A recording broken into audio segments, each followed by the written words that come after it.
لیکن سب سے میرا دل صاف ہے. اللہ. کبھی بھی میں نے اپنے دل میں ان کے لیے کوئی منفی جذبہ باقی نہیں رہنے دیا. سبحان اللہ. اور دوسری بات یہ ہے کہ میں اللہ اس کے رسول کو پیش کرتا ہوں. یہ ہر انسان کے اندر اس کی تعلق کی کل مولود یولد علی فطرہ، ہر بچہ فطرت اسلام پہ پیدا ہوتا ہے، تو اس میں اللہ اس کے رسول کی چپ لگی ہوئی ہے، چاہے وہ مانتا ہے اللہ رسول کو چاہے نہیں مانتا. جی ماشاءاللہ.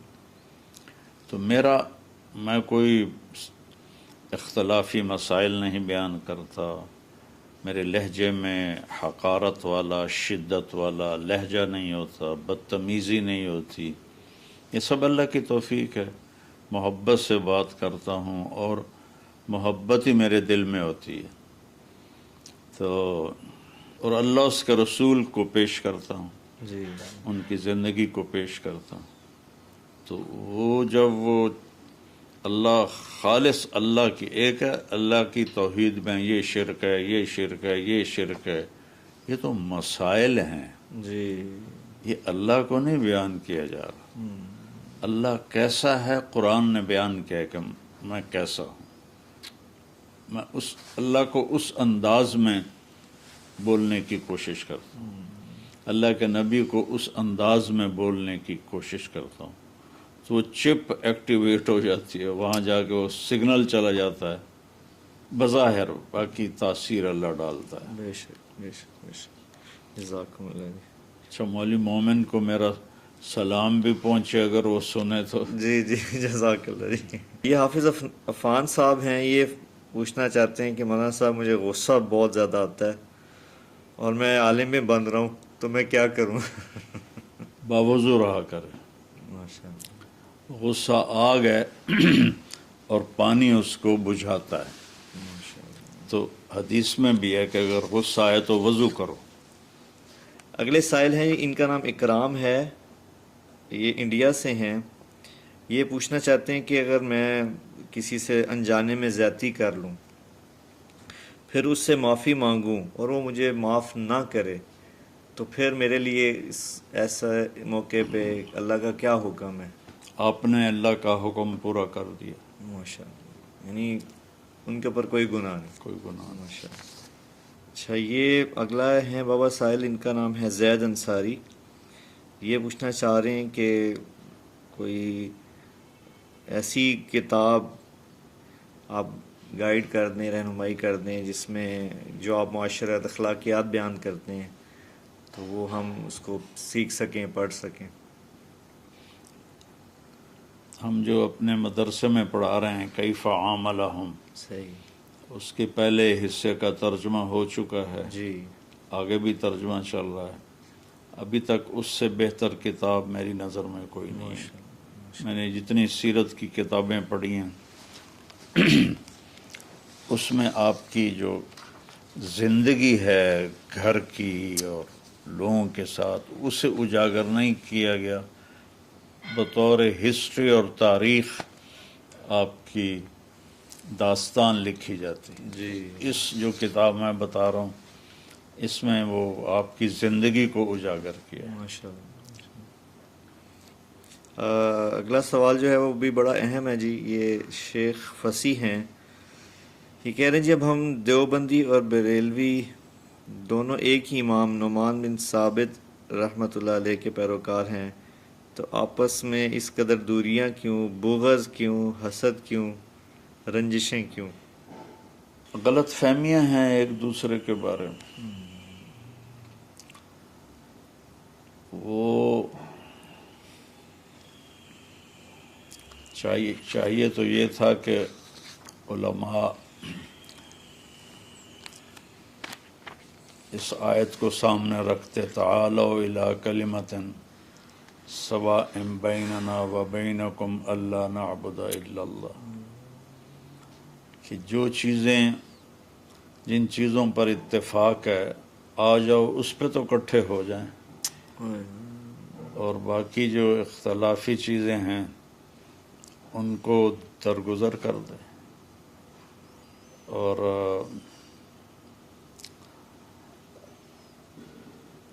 ایک دوسرے کو کفر تک پہنچایا ہوا ہے.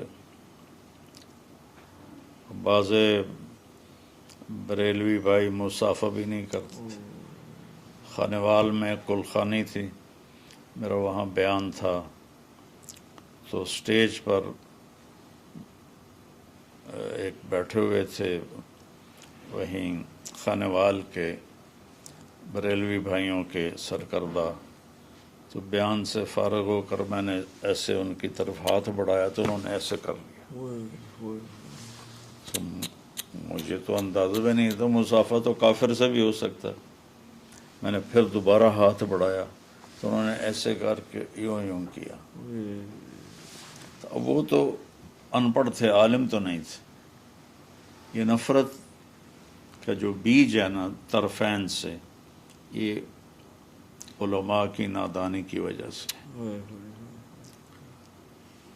انہوں نے یہ باور کرا دیا ہے کہ یہ ہمارے سوا باقی سب گستاخ رسول ہیں. یا اللہ، انہوں نے یہ باور کرا دیا ہے کہ یہ سب قبر پرست ہیں. یا اللہ. تو ہمارے استادوں نے، میں اللہ کے فضل سے 7 سال رائمنڈ میں پڑھا، کبھی ایک دن اپنے استادوں سے ان ایسی فرقہ واریت کی بات نہیں سنی. ایک دن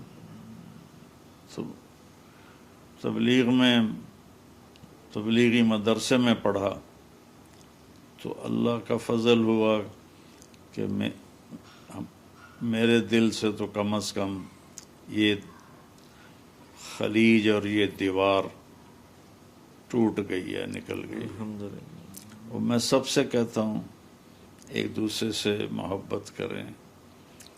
یہ صرف ایک تو شیطان بیچ میں ہے، آخر شیطانی طاقتیں بھی تو اپنا کام کرتی ہیں. جی. آپ نے فرمایا کہ بدترین مخلوق آسمان کی چھت کے نیچے بدترین علماء ہیں، اور بہترین مخلوق آسمان کی چھت کے نیچے بہترین علماء ہیں. تو آج کل سوشل میڈیا نے اس کو اور بھڑکا دیا ہے. ایسے لگے ہوتے ہیں، اتنی بدتمیزی سے باتیں کرتے ہیں. یعنی ممبر پہ بیٹھ کے توہین اور تذلیل اور برے الفاظ اور اخلاق سے گرے ہوئے الفاظ، یہ اسلام کے داعی نہیں ہیں، یہ اپنے نفس کے داعی ہیں. موسیٰ علیہ السلام کو اللہ نے فرعون کے پاس بھیجا تو کہا قولا لہ قولا لینا، نرمی سے بات کرنا. اور پھر اللہ کہتا قولوا للناس حسنا، لوگوں سے خوبصورت بات کیا کر. اختلاف بھی ہے تو جادلہم باللتی ہی احسن، خوبصورت طریقے سے ان سے افہام و تفہیم کرو، جدال کرو. لیکن یہاں اب مجھ سے تو سنا بھی نہیں جاتا نا، میرا سر درد ہو جاتا ہے. جب کوئی بھی وہ سر درد نہیں تھا تو بہت دکھ ہوتا تھا کہ ایک دوسرے کو اس قدر برا بھلا کہہ رہے ہیں. انہوں نے سیرت نہیں پڑھی. اس میں بابا آپ جیسے سوشل میڈیا کا ذکر کر رہے ہیں کہ سننے کو ملتا رہتا ہے کہ گالیوں کا استعمال، گالیاں دی جا رہی ہوتی ہیں. جی بیٹا، ممبر سے گالی دینا بتائیں، اب یہ ان کو علماء کہا جا سکتا؟ اور اس طرح کے ان کے چہرے لال سرخ ہوتے ہیں اور لہجے میں آگ بھری ہوتی ہے. ان کو کیسے کہا جا سکتا ہے کہ یہ دین کی بات کر رہے ہیں؟ اچھا، آگے بابا ایک بچی ہیں 20 سال کی، یہ کہنا چاہ رہی ہیں کہ ان کے جو خامد ہیں ان سے بہت زیادہ سخت رویہ کرتے ہیں، تو اس کے لیے کیا کریں، اس کو کیسے ڈیل کریں اپنے ہسبینڈ کے ساتھ؟ بیٹا دو ہی باتیں ہیں، یا صبر کر لے چونکہ مزاج نہیں بدلتا ہے، تو اگر بہت زیادہ پریشانی ہے تو علیحدگی لے لے. اللہ نے اس طلاق اسی لیے تو رکھی. جی بالکل. حضرت جمیلہ رضی اللہ تعالیٰ عنہ اللہ کے نبی کی خدمت میں حاضر ہوں. جی. ان کے خاوند تھے ثابت بن قیس بن شماس، بدری صحابی ہیں، اور جنگ یمامہ میں شہید ہوئے. انصار کا جھنڈا ان کے ہاتھ میں تھا. جب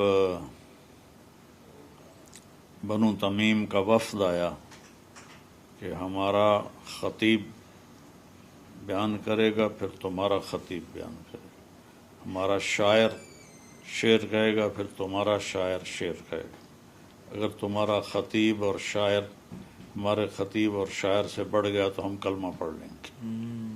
سبحان اللہ. تو آپ نے کہا ٹھیک ہے آ جاؤ.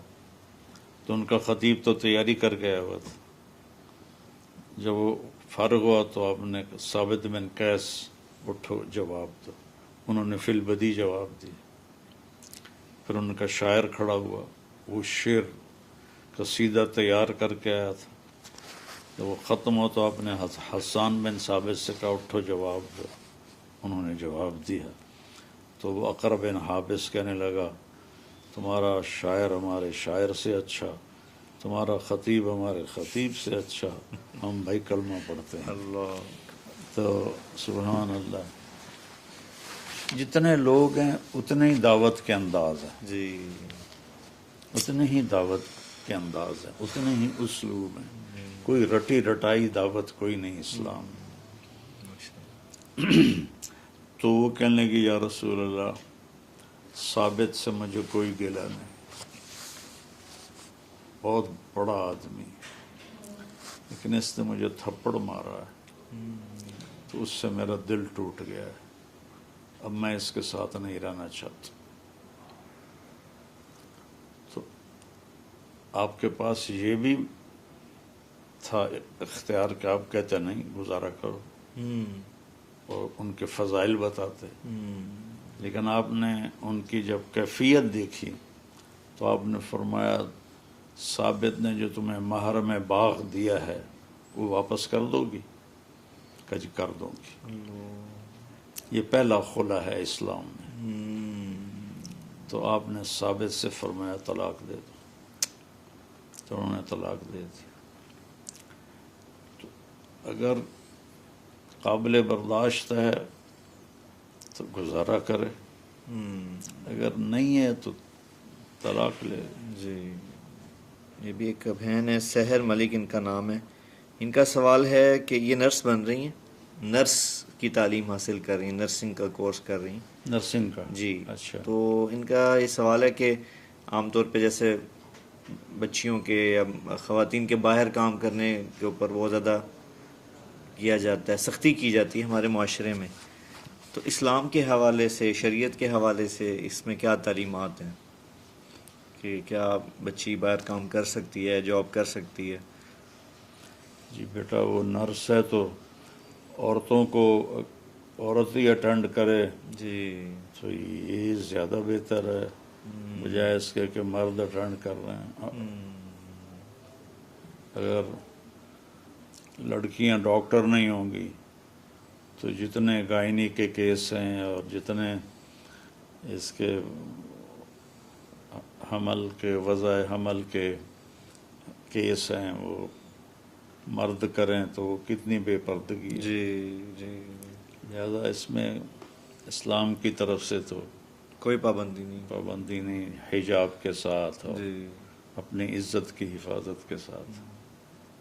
اگلے بابا سوال ہے ان کا، یہ سید آفتاب ہیں، یہ پوچھنا چاہ رہے ہیں کہ ایک سید خاندان کیا غیر سید میں شادی کر سکتے ہیں؟ اللہ کے نبی نے حضرت رقیہ رضی اللہ عنہا کی شادی حضرت عثمان سے کی. پھر ان کا انتقال ہو گیا تو ام کلثوم کی شادی انہی کے ساتھ کی، اللہ اور فرمایا اگر میری 100 بیٹیاں ہوتی اور وہ اس طرح مرتی عثمان کے نکاح میں تو میں 100 کی 100 عثمان کو دے دیتا. اور حضرت زینب سب سے بڑی بیٹی کا نکاح خاندانی عداوت بنو امیہ ابو العاص رضی اللہ عنہ سے کی. اللہ تو وہ اسلام بھی نہیں لائے بعد میں. تو جنگ بدر کے بعد وہ اسلام لائے. حضرت زینب ہجرت کر گئی تھی اور وہ جنگ بدر میں شریک ہوئے اور قیدی بنے. تو حضرت زینب نے اپنا ہار بھیجا فدیے کے لیے جو حضرت خدیجہ نے ان کو دیا تھا. جی تو آپ وہ ہار دیکھ کے رونے لگے. تو پھر آپ نے ان کو ویسے ہی صحابہ سے پوچھ کے آزاد کر دیا. تو وہ اس پہ مسلمان ہوئے. تو آپ نے ان کے نکاح کو بھی دوبارہ نہیں پڑھایا، اسی پہلے نکاح پہ باقی رکھا. تو بالکل جائز ہے. حضرت علی نے اپنی بیٹی ام کلثوم رضی اللہ عنہ کا نکاح حضرت عمر سے کیا. یہ فیصل بلوچ ہیں بابا، یہ پوچھنا چاہ رہے ہیں کہ ان کو ایک جگہ شادی کرنی ہے، ایک جگہ ان کی پسندیدگی ہے، لیکن ان کی والدہ جو بچی کی والدہ ہیں وہ اس بات پہ انکار کر رہی ہیں کہ خاندان فرق ہے. یہ ہمارے یہاں بر صغیر میں یہ ہے جہالت کہ بس اپنی برادری میں ہی کرنا ہے، اپنے خاندان میں ہی کرنا ہے، باہر نہیں کرنا. تو میں نے آپ کو اللہ کے نبی کی مثال بتائی. اچھا، یہ بابا سفیان مغل ہیں، انہوں نے سوال پوچھا ہے کہ مولانا آپ نے تو نرمی اور جو سب کچھ آپ بتاتے ہیں مولانا سعید خان صاحب سے سیکھا. مولانا سعید خان صاحب تو ہیں نہیں، تو اب آپ موجود ہیں تو آپ سے ہم کیسے سیکھیں، آپ کی صحبت میں کیسے رہیں؟ میں تو اس درجے کا نہیں ہوں جس پہ مولانا سعید خان صاحب رحمۃ اللہ علیہ تھے. تو نبی کی سیرت پڑھیں صحیح. اور خاص طور پر آپ کی جو گھریلو زندگی ہے اس کو پڑھیں. تبلیغ میں ہر مہینے 3 دن لگاتے رہیں تو انشاءاللہ نرمی پیدا ہو جائے گی. ہاں. جی بابا، اگلی جو سائلہ ہیں ان کا نام ہے رانی مختار. یہ ان کا سوال بھی ہے اور دعا کے لیے بھی ہے کہ 30 سال کی عمر میں ان کا بائی پاس ہوا ہے جی، ہارٹ سرجری ہوئی ہے، اور ماشاءاللہ عالمہ بھی ہیں اور بچیوں کو پڑھا بھی رہی ہیں، اور روزانہ کہہ رہی میں 20 نفل پڑھتی ہوں، تلاوت کا اہتمام، ہر تسبیحات کا اہتمام. تو وہ دعا کا کہہ رہی ہیں کہ میرے لیے دعا کریں کہ میں چھوٹی عمر میں اتنی بڑی تکلیف آئی تو جو میں اعمال کر رہی ہوں مجھے اللہ اس پہ استقامت دے دی. یہ اللہ پاک استقامت نصیب فرمائے. آمین. یہ ہے اور رضوان، ان کا سوال یہ ہے کہ اگر بیوی اپنے شوہر کو اللہ کے راستے میں بھیجے تو بیوی کے لیے کیا اجر ہے؟ جو اجر اس کے خاوند کے لیے لکھا جاتا ہے وہی اس کی بیوی کے لیے لکھا جاتا ہے. اللہ ماشاءاللہ. ایک بہن ہے ریما شہزادی ان کا نام ہے. یہ ان کے خاوند جو ہیں وہ امریکہ میں رہتے ہیں، خود یہ پاکستان میں ہیں. تو ان کے خاوند ان کو لے جانا چاہتے ہیں وہاں پہ، ان کو اور ان کے بچوں کو. تو وہ یہ پوچھنا چاہ رہی ہیں کہ میں پر بہت زیادہ گھبراتی ہوں کہ بچوں کو وہاں لے کے جاؤں گی تو اسلام سے دور ہوں گے، دین سے دور ہوں گے، تو مجھے کیا کرنا چاہیے؟ یہ تو ہوگا تو خود فیصلہ کر لیں. ایک بابا ہمارے ساتھ بھائی ہیں بنگلہ دیش سے، حسن ان کا نام ہے. یہ کہہ رہے ہیں میں 15 سال کی عمر سے آپ کو سنتا ہوں اور بہت زیادہ آپ کی باتوں سے اثر لیتا ہوں، میری زندگی میں بہت زیادہ آپ کی باتوں کا اثر ہے، اور ان کو بڑا شوق ہے اسلام کو سیکھنے کا، کیونکہ ان کے والد کی ڈیتھ ہو گئی تھی، جس کے بعد یہ زیادہ اس طرف مائل ہوئے.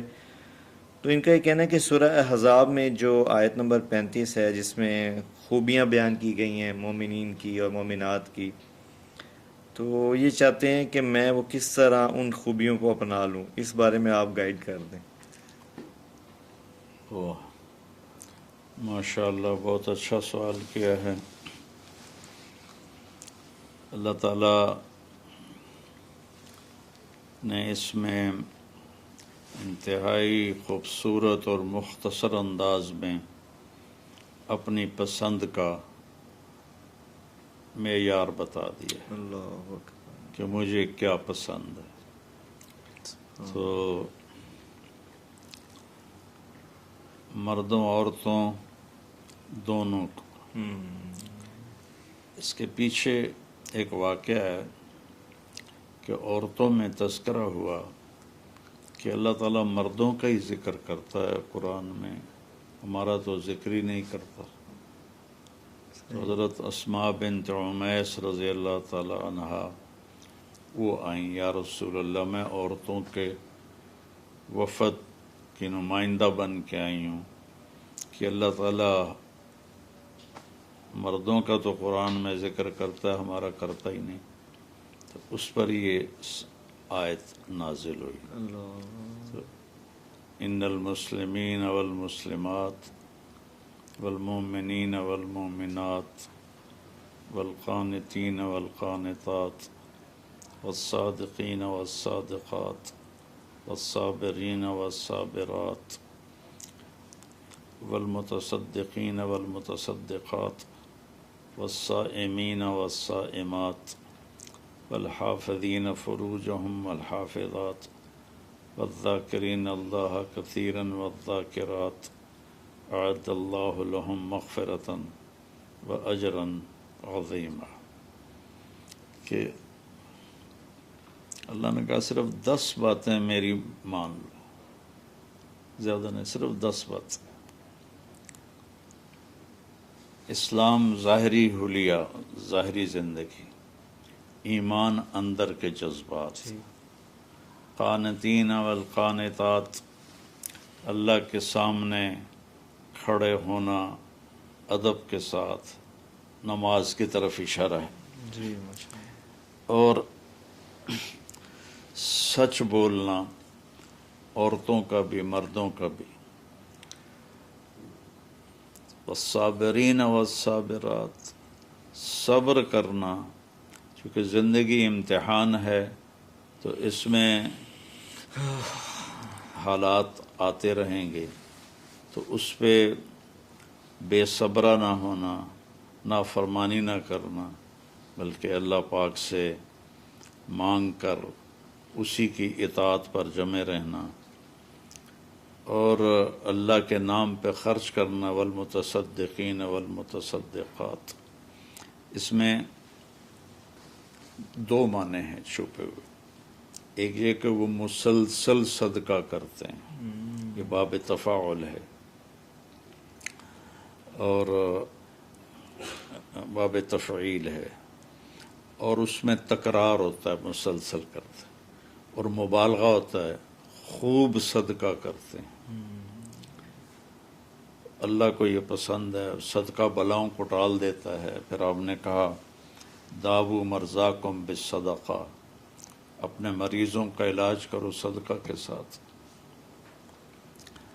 اور والصائمین والصائمات، اور روزے، وہ اللہ تعالیٰ نے سال میں 1 مہینہ فرض قرار دیے ہیں، اور آپ نے فرمایا جو ہر مہینے 3 روزے رکھ لے گا تو وہ پورا سال روزے دار کہلائے گا.